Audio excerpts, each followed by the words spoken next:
এটা হলো Taylor bird. Taylor বার্ডকে বাংলাতে টুনটুনি বলে। টুনটুনি ছোট্ট আকৃতির চঞ্চল স্বভাবের পাখি। এরা পাতার প্রান্ত সেলাই করে ঘর বানানোর জন্য বিখ্যাত, তাই এদেরকে ইংরেজিতে টেইলর বার্ড বলা হয়।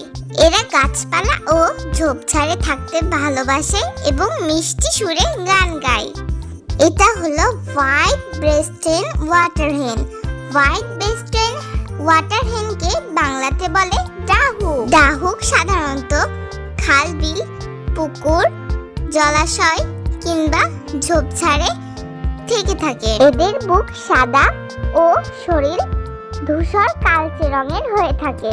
এরা হাঁটার সময় লেজ নাচাতে পছন্দ করে, আর এদের ডাক অনেকটা ডাহুক ডাহুক শব্দের মতনই হয়ে থাকে, তাই এদের নাম ডাহুক দেওয়া হয়েছে। এটা হলো ফ্যানকলিন।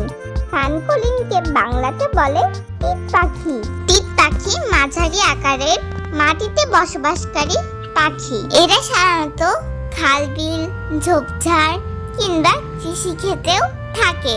এরা মাটিতে ডিম পাড়ে এবং দল বেঁধে চলাফেরা করে।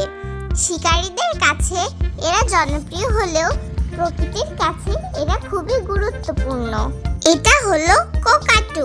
কোকাটুকে বাংলাতে বলে কাকাতুয়া।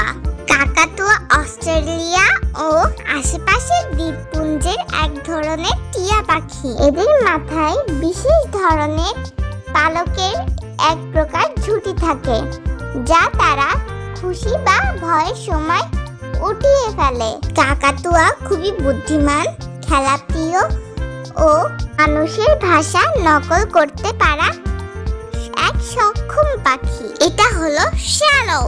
শ্যালৌকে বাংলাতে বলে আবাবিল। আবাবিলের লম্বা ডানা আর কাঁটা চামচের মতো লেজ, এটা দেখে আমরা আবাবিল পাখিকে চিনতে পারি। আবাবিল আকাশে উড়ে বেড়ানো এক চমৎকার পাখি। এরা দল বেঁধে ওড়ে এবং ছোট ছোট কীটপতঙ্গ খেয়ে বাঁচে। আবহাওয়ার পরিবর্তন বোঝাতেও এরা পরিচিত, কারণ বর্ষার আগে আকাশে ঝাঁক বেঁধে উড়ে বেড়াতে এদের দেখা যায়।